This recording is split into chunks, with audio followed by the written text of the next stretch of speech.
बकासुर, अघासुर सबको मार दिया भगवान ने। इधर नारद जी संदेशा देते हैं कंस को, तुम इतने चिंतित क्यों हो नारद जी? इंद्र कह महाराज कंस कहता है इसलिए क्योंकि मुझे मारने वाला पैदा हो चुका, मुझे पता तक नहीं चला। वो योग माया कह करके गई है तुझे मारने वाला 84 कोस में पैदा हो गया, तभी से मैं चिंतित हूं। नारद जी बोले मुझे पता है वो कौन है, वो कहाँ है? कंस बोला नेकी और पूछ पूछ बताओ, जल्दी बताओ। नारद जी कहने लगे तुम्हें मारने वाले का नाम बताता हूँ। यशोदाया सुता कन्या देवक्या कृष्णमेव च रामं च रोहिणी पुत्रं वसुदेवेन विव्यतम्।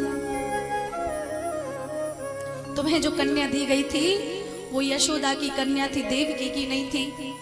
और सप्तम गर्भ बताया गया था कि खत्म हो चुका, सप्तम गर्भ को स्थानांतरण कर दिया गया था। गर्भ से उठा करके गोपी महाराज देवकी के गर्भ से उठा करके यशो रोहिणी के गर्भ में रख दिया गया था और अष्टम गर्भ देवकी के गर्भ से जन्म लिया था और यशोदा के घर में भेज दिया गया था, जिसको आज कृष्ण नाम से जाना जाता है। वो कृष्ण और बलराम दो सप्तम अष्टम गर्भ दोनों गोकुल वृंदावन में है। अगर तुम्हें मारना है तो शिव धनुष यज्ञ करो, उसी में कृष्ण को बुलाओ और कुछ भी करो फिर।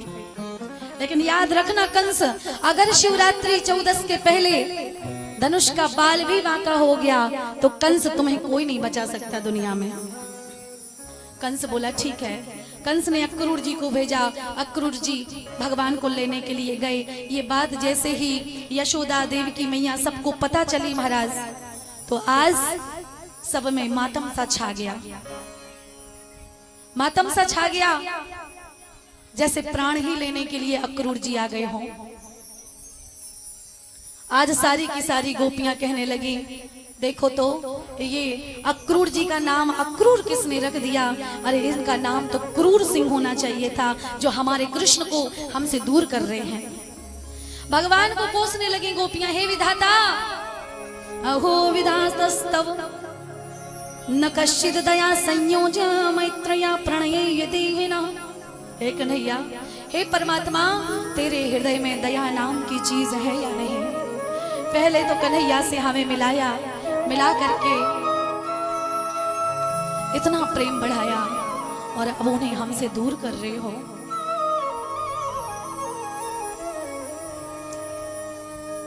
पहले तो इतना लगाव, इतना प्रेम किसी से नहीं होना चाहिए। अगर हुआ है तो वो इंसान छोड़ के ना जाए, यही कोशिश होनी चाहिए। कन्हैया, हम आपके बिना नहीं रह सकते, हम आपको रोकने के लिए आ रही हैं। तब तक एक भंवरा डोल करके आ गया तो मैया राधा कहती हैं ये जो भंवरा देख रही हो ना, ये भंवरे का काम है एक कली से दूसरी कली पे बैठना। उसी प्रकार से कन्हैया की आदत हो गई है, इसका हमसे मन भर गया है, अब ये दूसरी गोपियों से प्रेम करेगा। ये छलिया है बहुत बड़ा।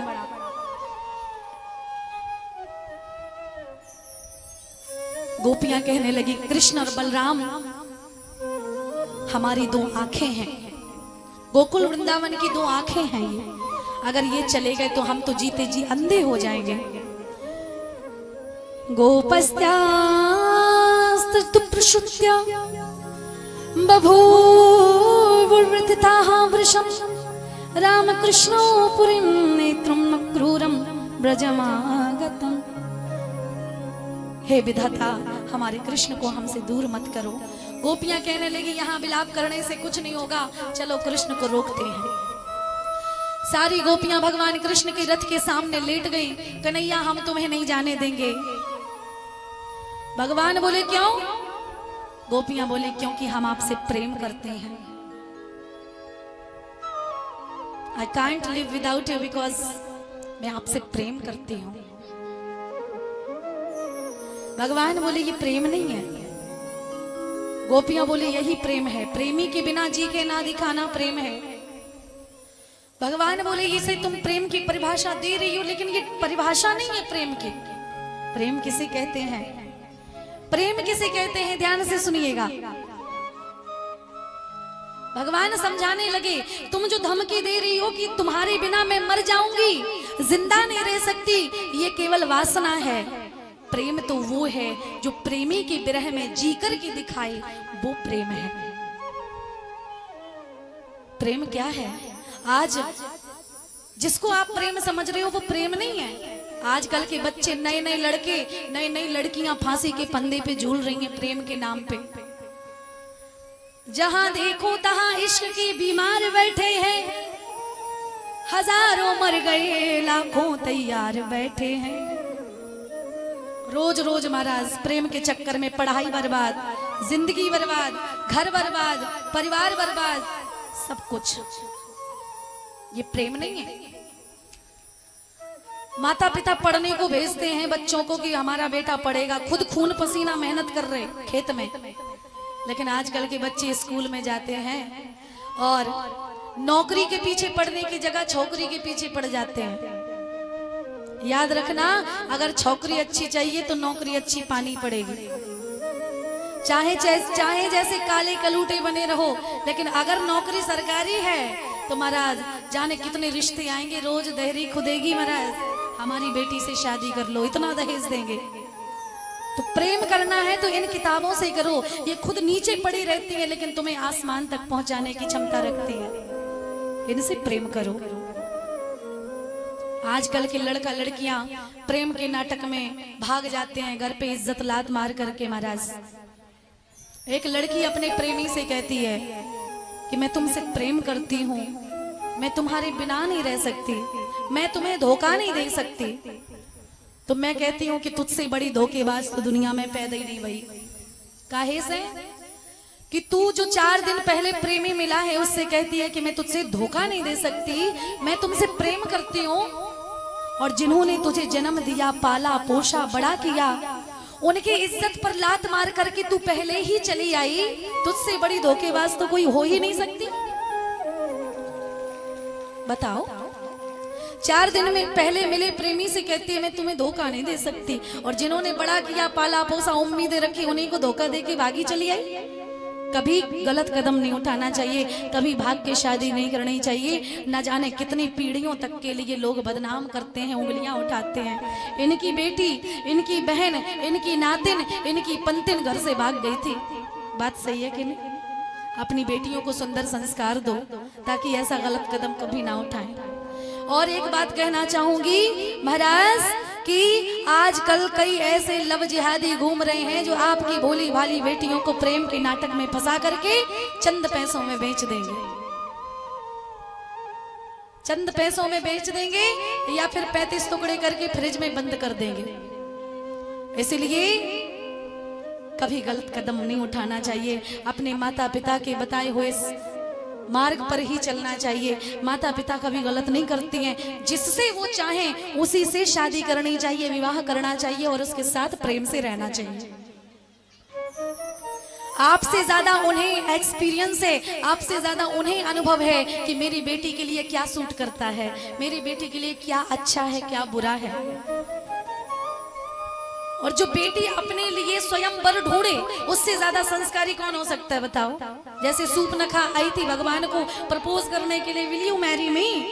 तो भगवान ने क्या किया? नाक कान कटवा दिए।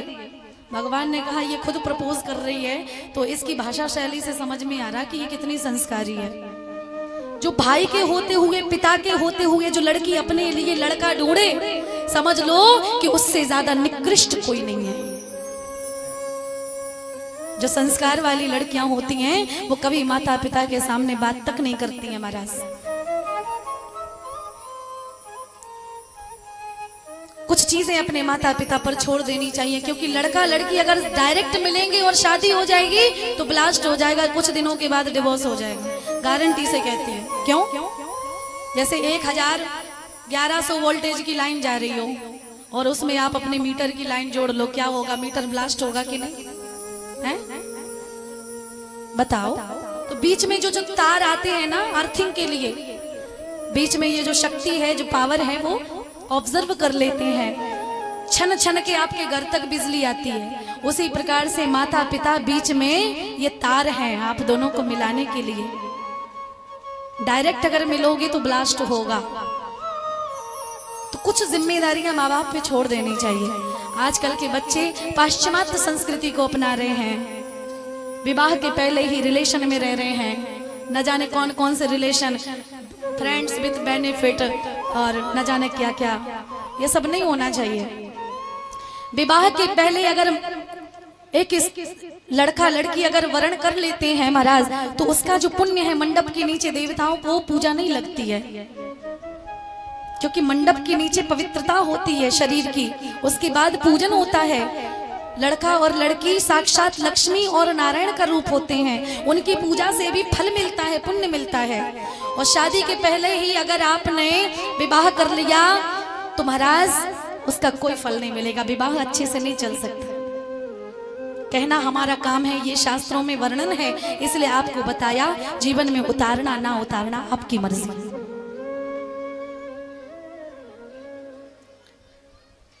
महाराज भगवान समझाते हैं ये प्रेम नहीं है, ये केवल मोह है।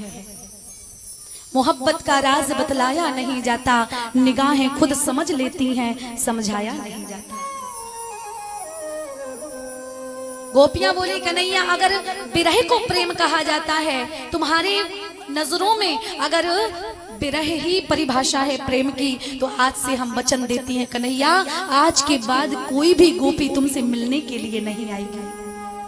और सच में मथुरा से वृंदावन केवल 15 किलोमीटर दूर था, लेकिन कभी कोई गोपी भगवान से मिलने नहीं गई, क्योंकि सच्चा प्रेम था। अगर विरह को, दूरी को प्रेम कहा गया है, तो कन्हैया हमसे ज्यादा दूर कोई नहीं रह सकता तुमसे।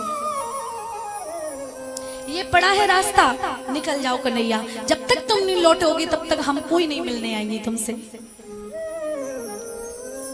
भगवान रथ पर सवार हो गए और आज ग्वाल वालों के साथ में, पितानंद बाबा के साथ में सीधे पहुंचे मथुरा। महाराज मथुरा में जैसे ही कन्हैया पहुंचे, वहां पर एक कंस का धोबी चला आ रहा था, बड़े सुंदर सुंदर कुर्ता लेकर के। भगवान ने देखा, बोले भाई साहब, मन सुखा धन सुखा कहने लगा, कन्हैया देखो तो कितने सुंदर वस्त्र ये लिए हैं, अगर ये हम वस्त्र पहन ले तो कितने अच्छे लगेंगे। भगवान बोले अभी लाते हैं। कन्हैया गए धोबी के पास में, कंस के धोबी से बोले, भगवान भाई साहब ये वस्त्र आप हमें दे दो, हमारे मित्रों को पहनने हैं।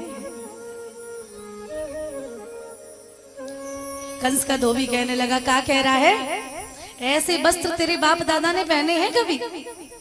भगवान बोले हम तो तुमसे भाई साहब कह रहे हैं। Take respect and give respect, अगर रिस्पेक्ट दोगे तो लोगे। महाराज हम तो तुमसे भाई साहब कह रहे हैं, लेकिन तुम हमारी इंसल्ट कर रहे हो। भगवान ने क्या किया, भगवान को क्रोध आया, हम तुमसे भाई साहब कह रहे, तुम हमारे बाप दादा पे पहुंच रहे हो। एवं विकथ्यमानस्य कुपितो देविकी सुतः रजकस्य काराग्रेण शिरः कायाद पातयत। भगवान ने दाहिने भाग के अग्र भाग से उंगलियों से कंस के धोबी की हत्या कर दी, आज सर धड़ से अलग कर दिया। बोलिए कृष्ण कन्हैया लाल की, सच्चे दरबार की। भगवान आगे बढ़े तो एक 3 जगह से टेढ़ी गुब्जा थी, जो चंदन का पात्र लिए थी, सोने के पात्र में चंदन लिए थी महाराज, और ले जा करके कंस को लगा रही थी। लेकिन जैसे ही उस गुब्जा ने भगवान को देखा, बोली वाह ये कितने सुंदर हैं, अगर इनके मस्तक पर मैं एक बार चंदन लगा दूं तो मेरा जीवन सुंदर हो जाए, जीवन बदल जाए मेरा। आज महाराज इसीलिए वो कुब्जा के मन में भाव आया, तो भगवान ने उस कुब्जा को सुंदरी कह दिया। ओ सुंदरी, ए सुंदरी। और जैसे ही सुंदरी कहा महाराज, कुब्जा ने मुड़ करके देखा, बोले देखो तो, हम तो इतना अच्छा समझ रहे थे इसे, लेकिन ये तो बाहर से भी काला कलूटा है, अंदर से भी काला है।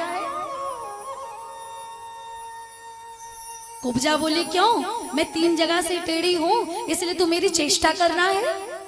भगवान बोले चेष्टा नहीं, तुम्हारे मन में जो भाव आया ना, उसके कारण मैंने तुम्हें सुंदरी कहा। शरीर से कोई सुंदर नहीं होता है, शरीर तो कुछ समय के लिए ये चीजें हैं, लेकिन मन ही अंतिम समय में साथ देता है। मन और संस्कार यही चीजें साथ देती हैं। शरीर की सुंदरता तो कुछ समय के लिए है, टेम्परेरी है, मन की सुंदरता काम आती है महाराज। और कभी आपने नहीं देखा होगा कि किसी सुंदर पुरुष या स्त्री को देख करके भगवान ने वरदान दे दिया। भगवान हमेशा मन की सुंदरता देखते हैं कि निर्मल मन जन सो मोहि पावा और मोहे कपट छल छिद्र न भावा। भगवान निर्मल मन की व्यक्ति को पसंद करते हैं। कपट करोगे, छल करोगे, किसी से द्वेष करोगे, किसी के लिए बुरा सोचोगे और किसी के लिए अगर पीठ पीछे षड्यंत्र रचोगे तो इंसान की लाठी से बच सकते हो, लेकिन उसकी लाठी से कोई नहीं बच सकता। हाँ, इंसान की लाठी में हो सकता है कि चोट ना लगे, आवाज आए, लेकिन जब वो लाठी मारता है ना तो आवाज नहीं आती, लेकिन चोट बराबर लगती है। दुनिया देखती है फिर। हाँ महाराज, भगवान कभी भी तन की सुंदरता पे नहीं रीझते। आप लोग क्या करते हो, मंदिर जाते हो, सुंदर सा शरीर बना करके, कपड़े पहन करके, सुंदर आभूषण पहन करके, क्या भगवान उससे रीझेंगे? और हमारी माताओं की तो क्या पूछना, 9 लखा लटका लेगी, फिर नेकलेस ऊपर से, ब्रासलेट, नथनी, झुमकी, बढ़िया आराम से और बढ़िया साड़ी, और फिर जाएंगे माता रानी के सामने, जय हो मैया, झोली भर दियो। फिर मैया को नहीं देखते ये, फिर तो ये देखते हैं कि हमें को देख रहा हूं, देख रहा हूं को कि नहीं, जो 9 लखा लटका के आएगा फालतू में आए। इसलिए माताएं नजर घुमाती, हमें कौन कौन देख रहा है। तो मैया कभी भी मंदिर में जाओ तो ये श्रृंगार विंगार के लिए नहीं जाना चाहिए कि मैया इससे रीझेंगे, सोना चांदी से नहीं रीझते भगवान।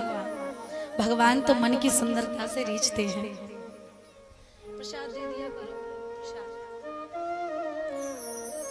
मन की सुंदरता से भगवान रीझते हैं। एक बार तो क्या हुआ, जब तक इन्होंने जो गहना पहना है, जब तक 4 लोग देख करके बोल ना दे कि जी जी जी कवे लाई साड़ी, तब तक छाती नहीं, ठंडक नहीं पहुंचा। एक बार क्या हुआ, एक माता जी ने सोने के कंगन बनवाए, सोने के कंगन बढ़िया सुंदर।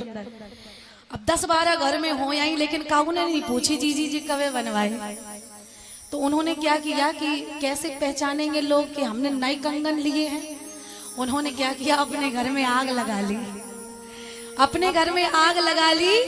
अब भैया सबसे कहें, हाय मेरे घर में आग लग गई, अरे कोई आग बुझाओ, आग लग गई भैया, देखो आग लग गई, अरे कोई आग बुझाओ भैया, आग बुझाओ।